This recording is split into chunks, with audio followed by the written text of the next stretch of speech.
지난 한 해 우리 은혜 속에 잘 보내고 새롭게 2021년 신년 예배 드리고 이제 첫 주일을 맞이해서 예배를 드립니다. 우리 신년 예배 때 보지 못하고 만나지 못하는 분들도 있고 또 이렇게 처음 만나는 분들도 있고 있습니다. 우리 다시 한번 좀 그들을 축복하기를 원합니다. 서로 새해 주 안에서 큰 은혜 큰 축복 누리십시오. 주님의 사랑으로 사랑합니다. 이렇게 기억하시죠? 시작. 새해 주 안에서 큰 은혜 큰 축복 누리십시오. 주님의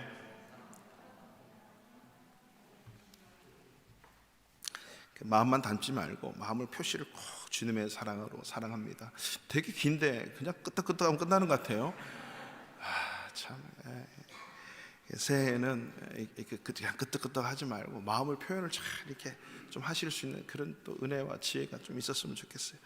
다시 한번 우리 방송 보시는 분들도 좀 그렇게 서로 가족을 계속 축복하십시오. 새해 주님의 까먹었잖아요.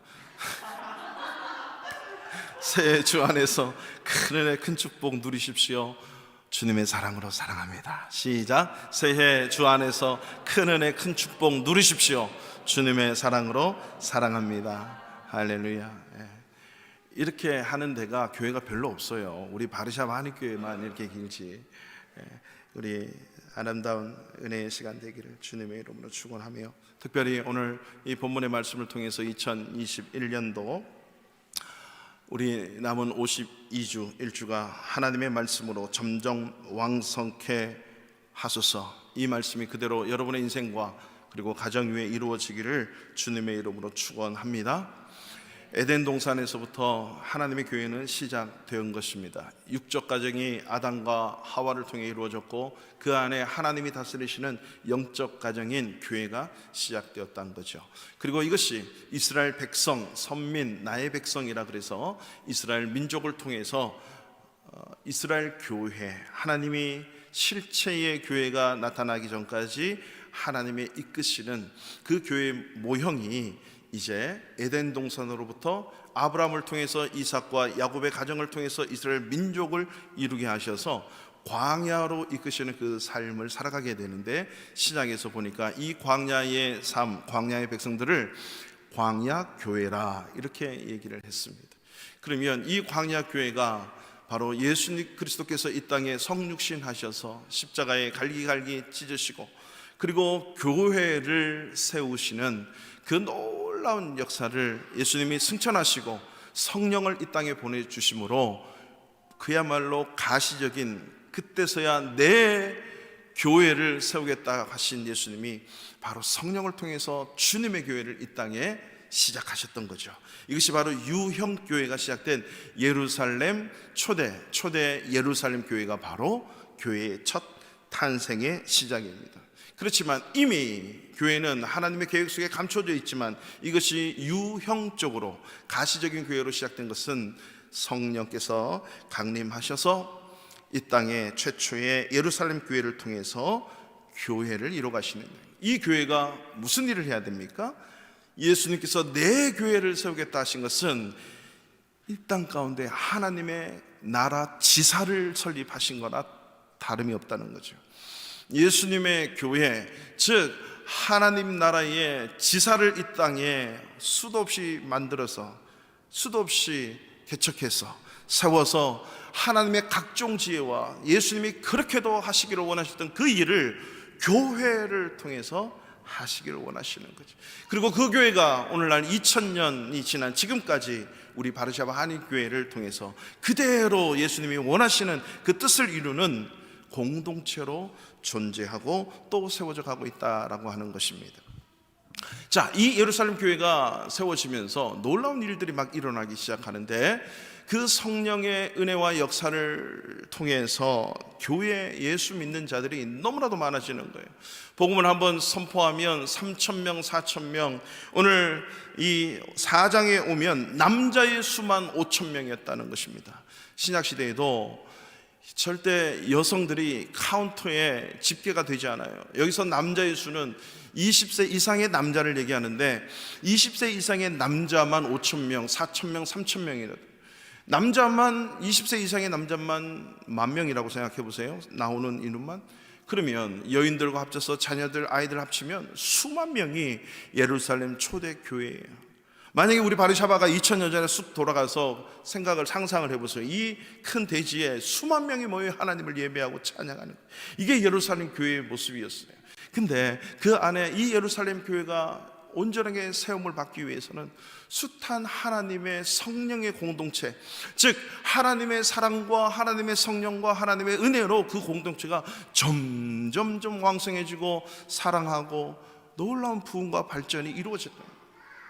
그래서 이 교회가 세워지면서 계속적으로 부흥하고 성장하는데, 놀라운 일들은 그 안에 내적인 문제, 그리고 내부의 문제뿐만 아니라 외부로부터의 문제가 일어났고, 또 핍박이 일어나서 이 사도들이 붙잡혀 가서 죽임을 당할 정도로 핍박받고 감옥에 갇히고, 또 성령의 역사에 의해서 막 대사로 나오고, 이런 성령의 역사와 함께 교회가 계속적으로 부흥 발전하더라라고 하는 거죠.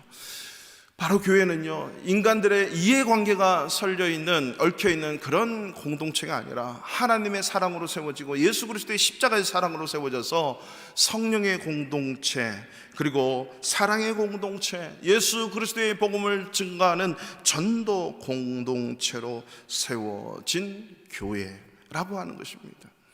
이해관계로 뭉쳐진 공동체가 아닙니다.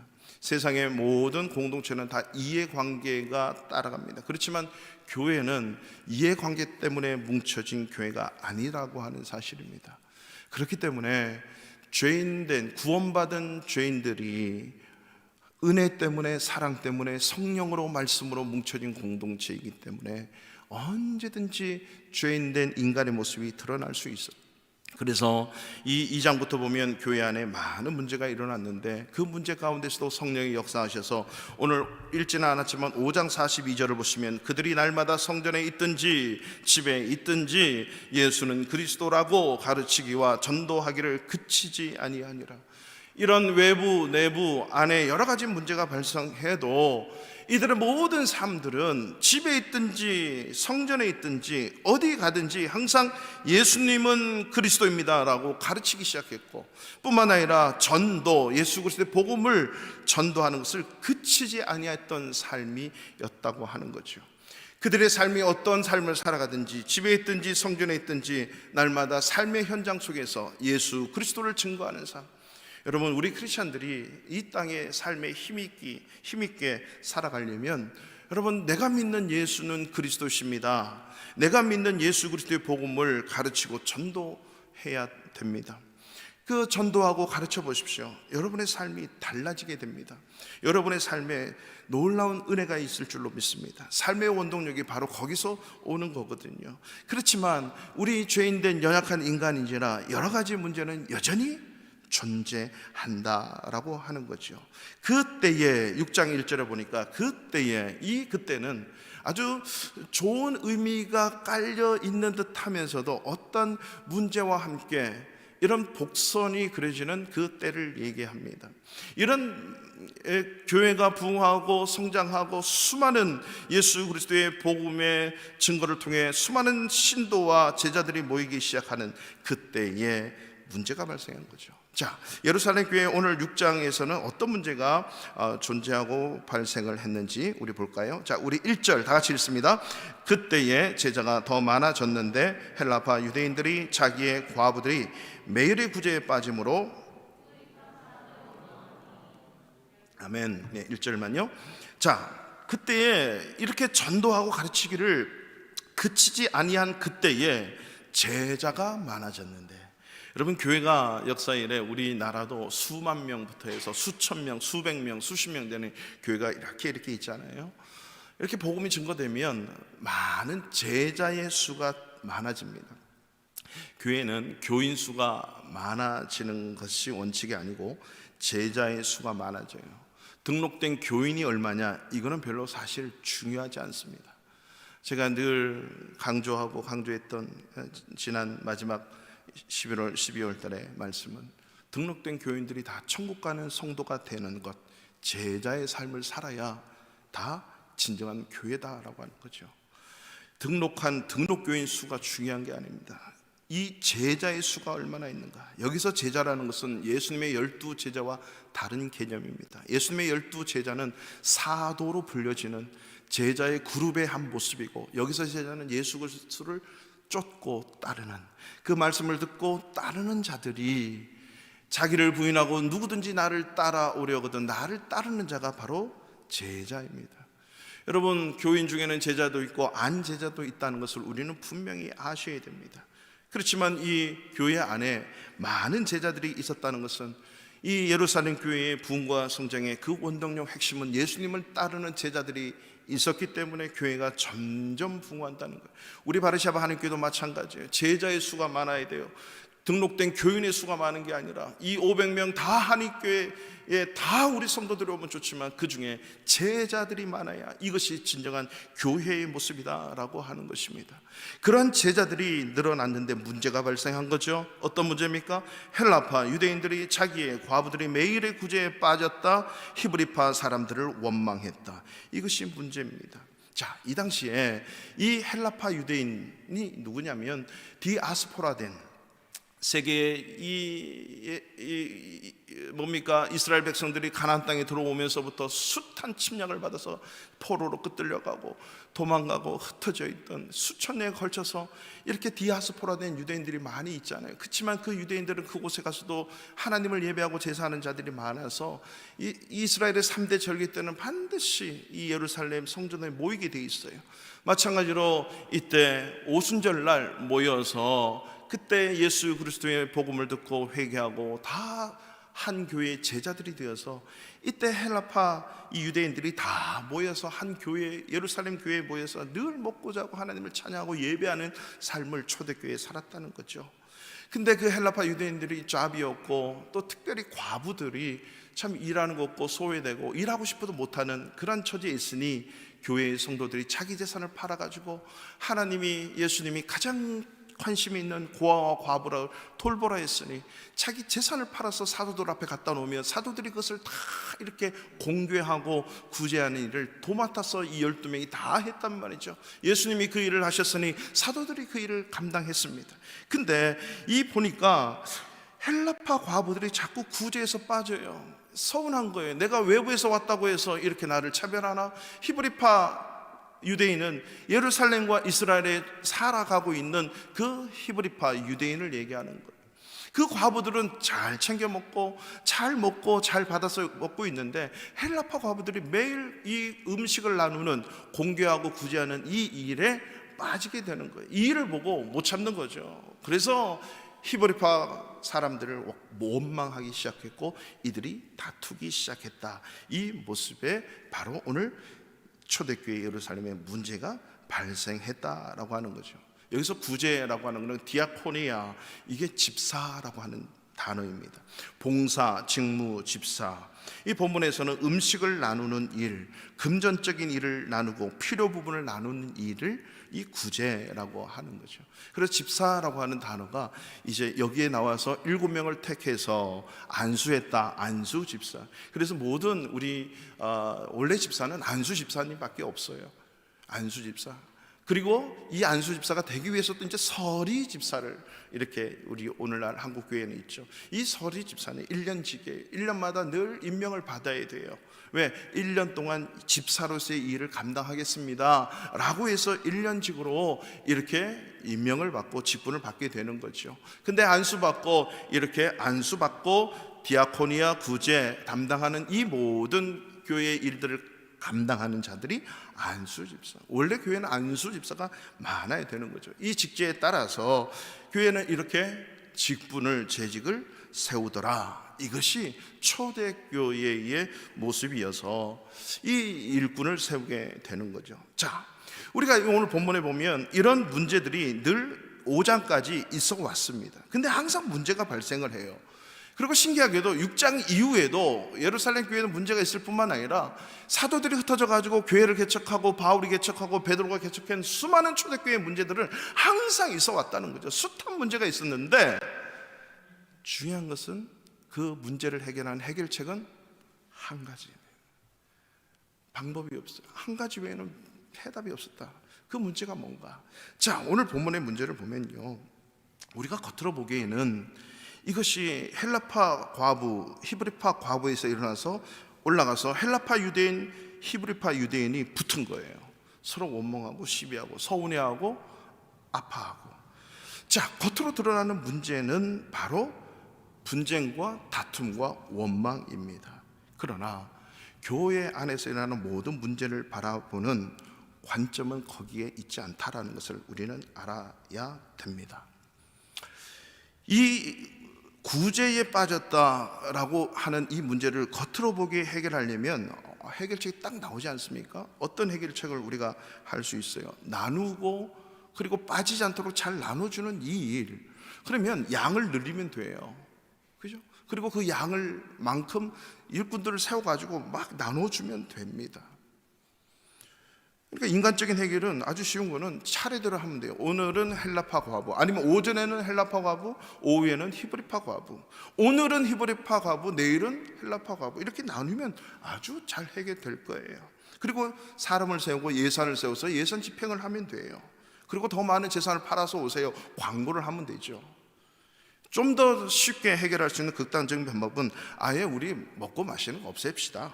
뭐 이걸 먹고 맞고 과부는 알아서 하고 알아서 이렇게 뒤에서 줄 서 있으면 알아서 각자 먹을 거 먹고 챙길 거 챙겨 합시다. 이 말썽만 있고 이거 자꾸 교회에서 이 얘기를 하다 보니까 안 좋네요. 좀 더 극단적으로 해볼까요? 자, 헬라파 교회, 히브리파 교회를 쪼갭시다. 아니면 과부는 우리 교회 오지 말도록 합시다. 그건 좀 너무 심한가요? 히브리파 사람들 교회 따로 있고 헬라파 유대인 교회 따로 있고 따로 교회를 쪼갭시다. 정확하죠? 이게 세상적인 해결 아니겠습니까? 충분히 해결할 수 있는 이 해답이 될 수도 있습니다. 근데 그게 과연 하나님이 원하시는 방법인가? 그게 정말 성경적인 해결책인가? 교회가 교회다워지고 성경적으로 교회가 세워지려면 이 모든 교회 안에서 일어나는 문제는 성경적으로 하나님의 관점에서 해결되어야만 됩니다. 그러니까 하나님의 눈으로, 성경적인 눈으로 그 문제를 보지 않으면 늘 우리는 세상적으로만 그 문제를 바라봐요. 교회 안에 문제를 하면 마케팅 전략에 의해서 하면 되고, 건축학을 공부한 사람이 그 건축의 일을 감당하면 되고, 그 돈의 문제는 돈에 관련된 일을 하는 분들이 그 교회의 일을 경영학을 경영하면 되고, 심리학 분석자들이 와서 교회 성도들의 달란트에 따라서 그 심리가 어떠냐에 따라서 그들의 생존 배경에 따라서 이력에 따라서 배치하면 되고. 그러나 교회는 그런 것이 아니다. 그러면 세상과 뭐가 다르겠습니까? 교회는 그런 것이 아니라 하나님의 눈으로, 하나님의 관점으로 그 문제를 바라볼 수 있는 것. 겉으로 보이는 거하고는 달라요. 겉으로 보이는 거는 다 똑같습니다. 사실 이 문제가 교회 안에만 있는 게 아니고 세상에 가도 가정에서도 문제예요. 자녀 둘을 키워보세요. 나는 못 먹었니? 너는 먹었니? 네 걸 왜 뺏어 먹니? 내가 먹으려고 남겨놨는데 왜 네가 먹니? 부터 시작해가지고 학교에서도 그렇고 회사에서도 그렇고 청와대에서도 그렇고 국회에서도 동일한 이 문제가 일어나는 거예요. 그러면 동일하게 해결할 수 있는가요? 교회만큼은 다르다. 가정에서도 다르잖아요. 바로 겉으로 보이는 문제에 그 문제의 비상적인 것을 보는 것이 아니라 그 안에 뭐가 문제인가? 바로 사도들이 진정한 본질적인 문제를 보는 눈이 달랐다라고 하는 거죠. 2절을 보세요. 2절 다 같이 읽겠습니다. 시작. 12 사도가 모든 제자를 불러 이르되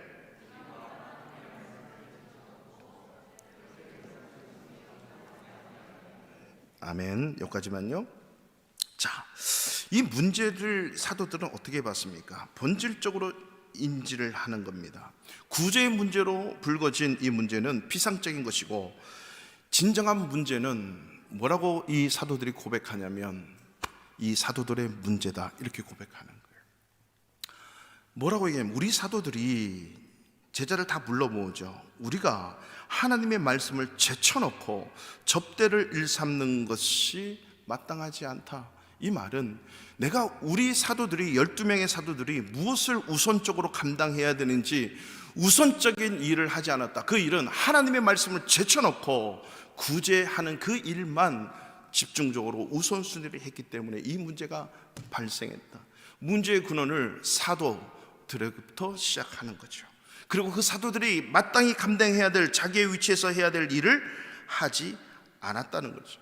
말씀을 제쳐놨다. 말씀이 우선 중요한 게 아니야. 이거를 제쳐놓는 거죠. 우선적으로 영순으로 해야 될 이 일, 집중해야 될 이 일을 제쳐놨다. 마음 중심이 구제에 빠져버린 거죠. 여러분, 2000년의 교회 역사 속에서 교회의 많은 문제는요, 그렇습니다.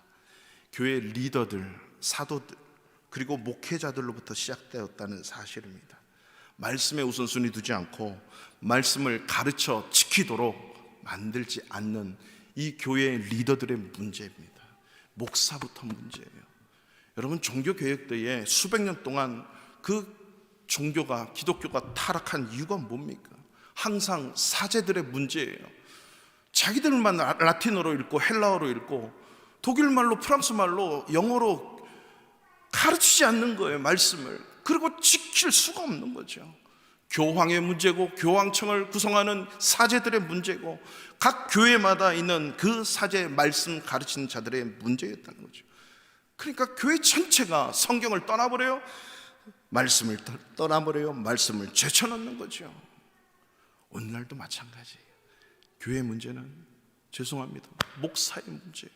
이거는 솔직한 고백입니다. 말씀을 가르치고 말씀대로 살도록, 하나님의 영광을 위해 살도록 한 분 한 분을 보살피며 내 양을 먹이라고 하신 주님의 말씀에 따라 말씀의 원리를 가르치고 말씀대로 살도록 가르치는 이 일에 생명을 바치지 못하는 목사들 때문에 교회 리더가 잘못되고, 리더로 말미암아 모든 양들이 성도, 아니 제자가 되지 못하고 교인으로만 구성되는 교회일 수밖에 없다는 거죠. 왜? 말씀을 버린 거죠. 이게 근본 원인이라고 하는 것입니다. 교회 문제는 다 여기서부터 시작하는 거예요. 초대교회가 말씀 앞에 순종했을 때는 십자가를 달리는 그 마음으로 자기를 희생하고 자기를 포기하고 자기의 모든 것을 가지다가 형제를 위하여 목숨을 주지 못할 망정 자기의 모든 것을 주었기 때문에 그것을 받아든 형제들이 갖고 또 다른 나보다 더 힘든 자들을 가에게 나눠주고 사랑을 증거했기 때문에 사랑의 공동체, 말씀의 공동체, 은혜의 공동체로 왕성하게 부흥했던 그 교회 공동체가 말씀에 집중하지 않는 그 순간 무너지기 시작한 거예요. 원망이 되고 시비가 되고 서로 질투하기 시작하고 내 것만 바라보게 되고 내 밥그릇만 챙기다 보니 교회 안에 그런 문제가 발생을 했다는 거죠. 여러분, 아모스 성경 오늘 한 구절만 찾아볼까요? 성경책 가지신 분들 아모스 8장 12절, 11절을 한번 찾아보실래요? 아모스 8장 11절. 내 성경에는 아모스가 없는데요, 이러시면 안 돼요. 구약 성경 1282쪽, 1282쪽. 성경을 자꾸 손에서 익숙해지도록 제가 일부러 PPT 만들 수 있는데 안 해요. 기본적인 것만 하고. 자, 많을 때는 하지만 아모스 8장 11절 1282쪽 3쪽 다 찾으셨습니까? 8장 11절 12절 읽습니다. 시작. 주 여호와의 말씀이니라.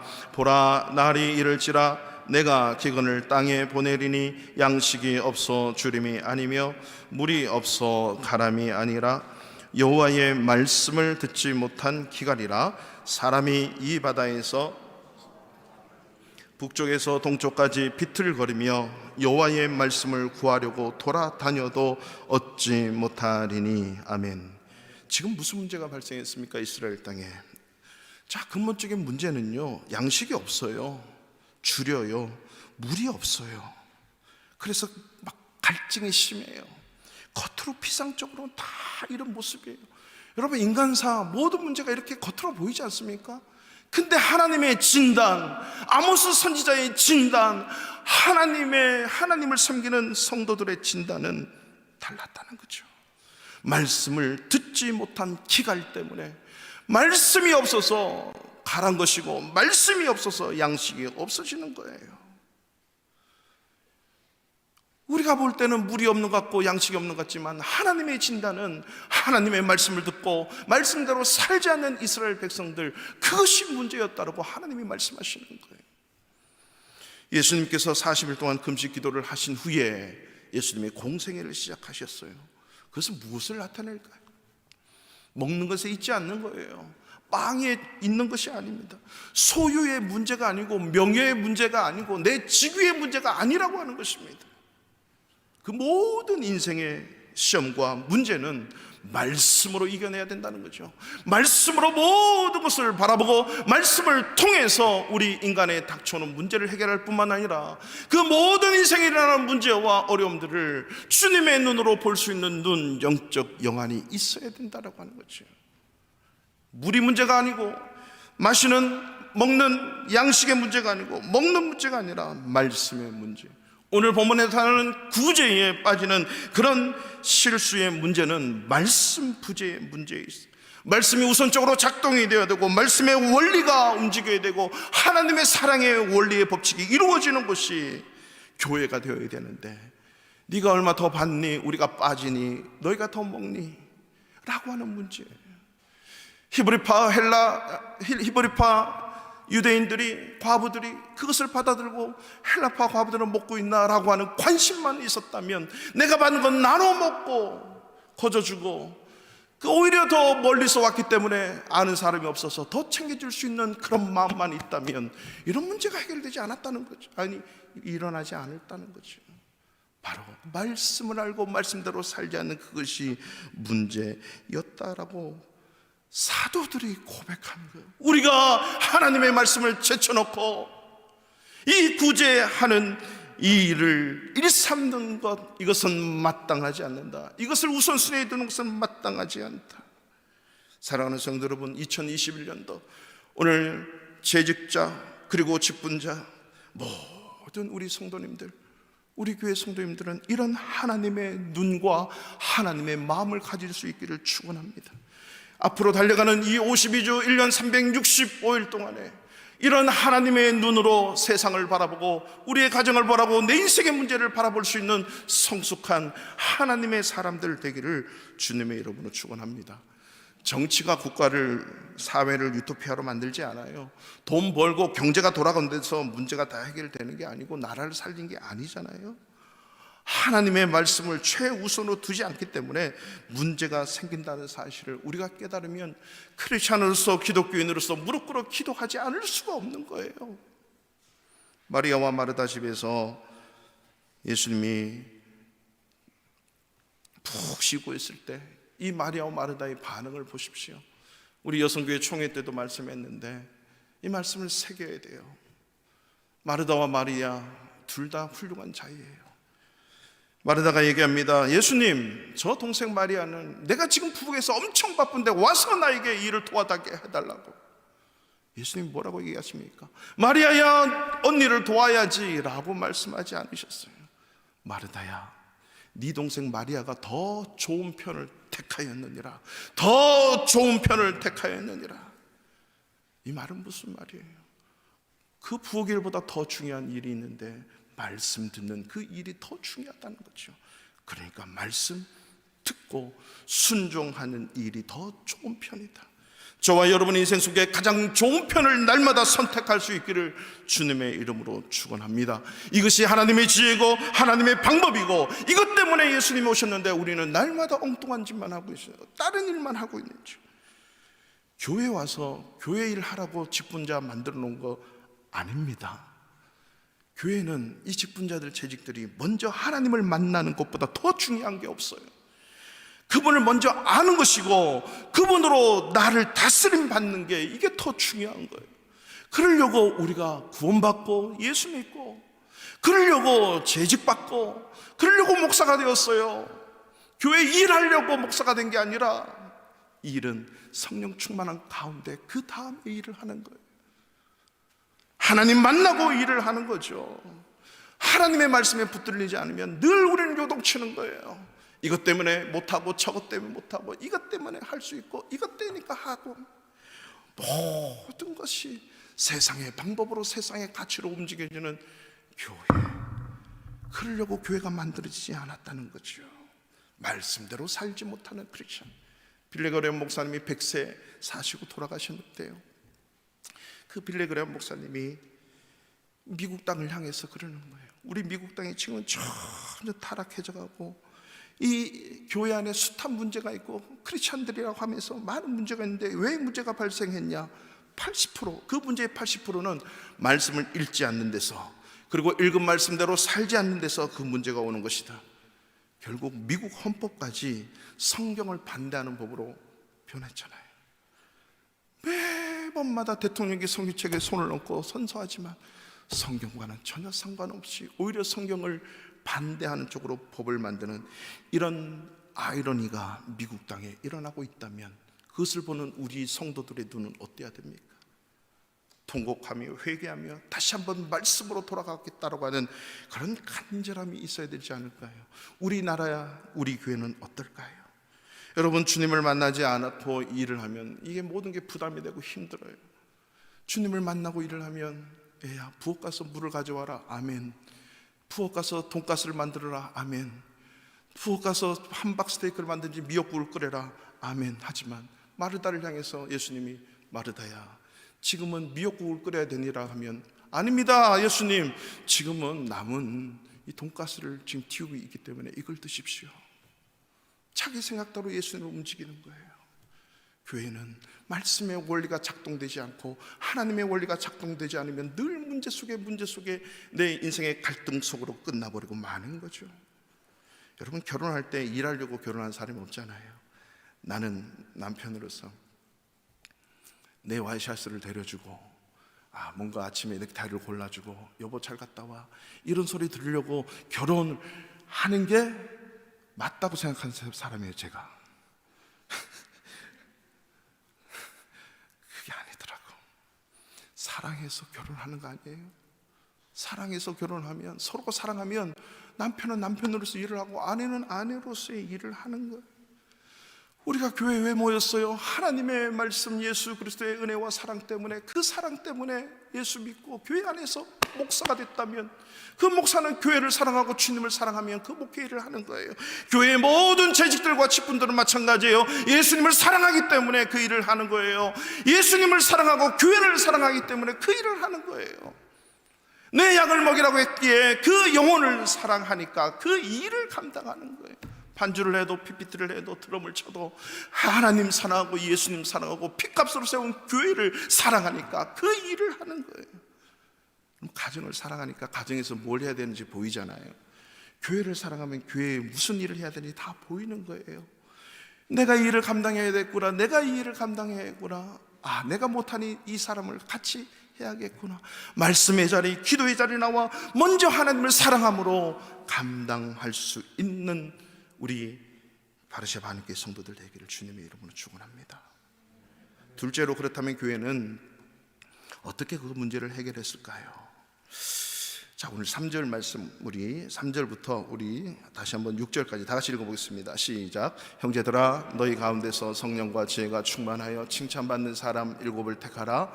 우리가 이 일을 그들에게 맡기고 우리는 오로지 기도하는 일과 말씀 사에게 힘쓰리라 하니, 온 무리가 이 말을 기뻐하여 믿음과 성령이 충만한 사람 스데반과 또 빌립과 브로고로와 니가노로와 디몬과 바메나와 유대교에 입교했던 안디옥 사람 니골라를 택하여 사도들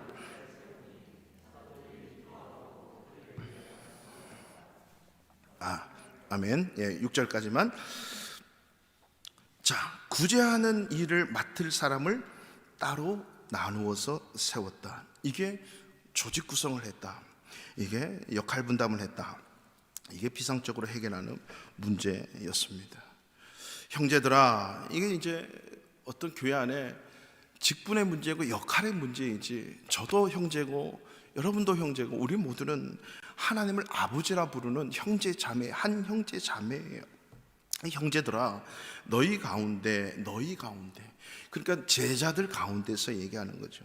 성령 충만하고 지혜가 충만해서 칭찬받는 사람 7을 택하라. 자, 여기서 많은 설명을 드리지 않겠습니다만, 이 성령 충만하고 지혜가 충만하다, 그래야 칭찬받는다 이 말이에요. 칭찬받는 게 중요한 게 아닙니다. 칭찬은요, 내가 실력 있고 남에게 나쁜 소리 안 하고 밥 많이 사주면 다 칭찬받게 돼 있어요. 이 세상의 기본적인 거예요. 교회 안에서는 우리 성도들 가운데, 너희 가운데 성령이 충만하고 지혜가 충만하고, 5절에 보니까 믿음과 성령이 충만하대요. 이것은 뭐예요? 철저하게 하나님 중심으로 하나님의 다스림을 받는 자예요. 이 지혜는 말씀이 지혜고 예수님이 지혜예요. 예수님이 하셨던 방법대로, 그 방법대로 충만한 사람을 택하라는 거죠. 그러면 반드시 칭찬받을 수밖에 없는 거예요. 밥을 나눠주는데 히브리파 과부가 밥을 내. 저거는 우리 동네 사람이 아닌데, 나는 헬라에서 왔는데 헬라파 사람 오면 더 많이 주고, 히브리파 사람 오면 조금만 주고, 고기를 10개 주면 이 사람한테는 고기 2개 주고. 이게 지혜 있는 사람, 성령 충만한 사람이 아니잖아요. 성령 충만한 사람은 하나님의 마음으로 더 멀리서 왔고, 더 아프면 더 많이 주고, 조금 더 이끄면 또 거기 따라 주고, 이렇게 공정하고, 이게 기본적인 모습인 거죠. 하나님의 시선으로, 성령의 다스림으로 충만한 그 일꾼들, 이게 바로 교회 일꾼 세우는 원리예요. 원리. 그리고 이 일꾼 7을 택해서 기도하고 안수하며 세우죠. 그리고 이 12 사도는 4절 말씀처럼 우리는 오로지 기도하는 일과 말씀 사역에 힘쓰느라 본연의 모습으로 돌아가는 거죠. 각자가 맡은 일을 감당하게 되는 겁니다. 자, 여기서 한 가지. 그렇다고 해서 이 7 집사님, 7명의 선택받은 이 스데반을 비롯해서 니골라까지 7명이 기도와 말씀하지 않았냐? 그렇지 않습니다. 구제는 자기가 해야 되는 듀티예요. 직분이죠. 그렇지만 원래 근본 정신은 뭡니까? 기도하는 일과 말씀 사역에 힘쓰는 자들이라는 거예요. 이 7명조차도 이것을 어떻게 증명을 합니까? 바로 7장에 스데반이 예수는 그리스도십니다. 너희들의 예수 그리스도를 십자가에 못 박았습니다. 그러니까 회개하고 주께로 돌아오십시오. 이 복음을 증거하다가 말씀 사역에 힘쓰다가 돌에 맞아 죽어가요. 죽어가면서까지도 하나님 아버지, 저들의 죄를 저들에게 돌리지 마십시오. 내 영혼을 받아주십시오. 기도하면서 마지막 인생을 보내요. 이 스데반과 7 집사 또한 기도에 전무했고 말씀 사역에 힘쓴 자들이었어요. 그러면서 구제의 그 직분을 맡은 거죠. 사도들은 오로지 기도하는 그 일과 말씀 사역을 통해 모든 제자들이 이 사역을 감당할 수 있도록 뒤에서 서포트하고, 한 사람 한 사람을 그 말씀의 자리, 지혜의 자리로 이끄는, 믿음의 자리로 이끄는 그 역할을 감당했다는 것입니다. 바로 기도하는 일, 말씀 사역에 힘쓰는 자들이 먼저 재직과 직분자들의 핵심 포인트가 되고 그것을 추구해야 됩니다. 여러분, 여기서 기도하는 일과 말씀 사역에 힘썼다 그랬는데 뭐가 우선입니까? 첫 번째는 말씀이 있어야 돼요. 말씀을 알아야 돼요. 이 말은 예수 믿어야 구원받습니다. 하나님의 말씀이잖아요. 그 말씀에 순종해서 기도하기 시작하는 거예요. 그래서 우리는 이미 주어진 말씀을 가지고 우리는 이제는 기도하는 이 일에 힘을 쏟아야 돼요. 여러분, 오늘날처럼 설교가 많은 시대를 살아봤습니까? 제가 2000년 되기 전에 대학원 신대원을 공부했는데 2000년대부터요 어마어마한 보석과도 같은 신학 서적, 주석책, 수많은 500년 그리고 300년 전에 그리고 1500년 전에 있었던 그 주옥 같은 그 글들이 한국어로 번역되기 나오기 시작하는 거예요. 공부하신 분들이 많았어요. 그걸 읽는데 그 전까지는 이 해석판이 별로 없었어요. 제가 무슨 말씀 드리려고 하냐면, 오늘날처럼 설교가 많은 시대를 살아가기도 드물 거예요. 여러분, 방송만 틀면 설교 나오고, 유튜브에 가서 내가 원하는 설교 쫙 시리즈로 나오고, 내가 원하는 거 아무거나 다 먹을 수 있잖아요. 근데 얼마나 많이 변화가 일어났습니까? 주님 나라를 위해서 목숨을 바칩니까? 스데반 시대는, 이 예수님의 시대는 그냥 말씀 하나 듣고 예수님 따라가겠다라고, 예수님 만나면 그 인생이 완전히 변화돼요. 삭개오처럼, 고넬료처럼, 이 스데반 비롯한 7 집사님처럼 주님 만나면 그냥 변화되는 거예요. 그렇게 많은 설교를 듣고 그렇게 많은 시간 속에 예수 믿고 신앙의 3-4대 동안 말씀을 하는데 왜 변화감이 없을까요? 기도하지 않아서 그래요. 여러분, 기도라고 하는 것은요, 내가 전적으로 부인되는 시간입니다. 기도는 내가 하는 말씀이 머리에서 가슴으로 내려와서 삶의 액션으로 나가는 게 기도예요. 기도는 그래서 내가 죽는 일이 기도예요. 기도 안 하면 나는 안 죽고 계속 주님만 죽여요. 더 좋은 말씀, 더 임팩트한 말씀, 더 강력한 말씀, 그거 있잖아 하나님, 그 말씀 어디 가야 될까요? 클릭해서 들어가는 거예요. 내가 계속 나는 안 죽고. 왜 그렇습니까? 기도하지 않는 거예요. 교회의 위기는 기도하지 않는 거예요. 기도는 내가 원하는 거 구하는 것 이상의 의미가 있다고 말씀드렸죠. 기도하지 않고 일하는 것은 내가 일하는 거예요. 기도할 때 말씀이 이루어지는 거예요. 예수님은 기도하실 필요가 없는 분이에요. 그렇지만 예수님이 얼마나 기도합니까? 그걸 하나님의 말씀 붙들고, 아버지 이 일을 도저히 못하겠어요. 나 못하겠어요. 땀방울이 핏방울이 되듯이 기도하고 통곡과 눈물로 간구와 소원을 기도하는 거예요. 이런 통곡과 눈물의 기도가 한국교회에 없어지고 우리 교회에 없다면 우리 교회 희망 없어요. 한국교회 희망 없고 전 세계 교회 희망 없습니다. 그런 통곡과 눈물의 기도가 회복될 때 교회가 힘이 있고 말씀의 원리가 작동하고 하나님의 원리가 작동되는 성도로서 교회로서의 삶을 살 수 있어요.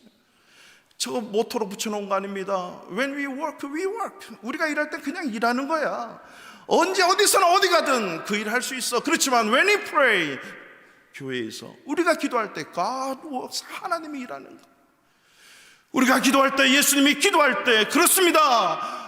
아버지 나를 통해 주님의 뜻이 이루어지게 해주십시오. 이게 기도예요. 이게 내가 죽어야 주님의 뜻이 일어나지요.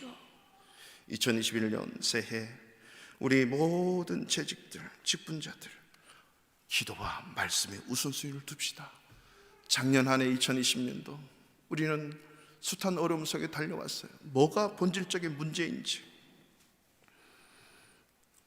그 본질을 놓치면 또 다른 문제 안에서 또 여전히 보여지는 것만 쫓고 살아가는 인생이 될 수밖에 없어요.